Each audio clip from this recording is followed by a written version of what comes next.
እንዴት ነው ሀገሬ ወሎ ገራገሩ የሚመጀንበት አድባሩ ሰፈሩ ከቅቤው ከማሩ ከሸቱ ቀምሼ ናፍቆት ሱሱብኝ ሲከፋኝ አመሸ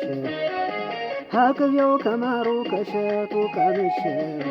ናፍቆት ሱሱብኝ ሲከፋኝ አመሸ ደሴ ላይ ነው ቤቷ ደሴ ላይ ነው ቤቷ ደሴ ላይ ነው ቤቷ ደሴ ላይ ነው ቤቷ ደሴ ላይ ነው ቤቷ ደሴ ላይ ነው ቤቷ እናት አለም ደሴ አሆዬ የፍቅር አዳራሽ መንፈሴ ይረካል አሆዬ ሁሌም በትዝታሽ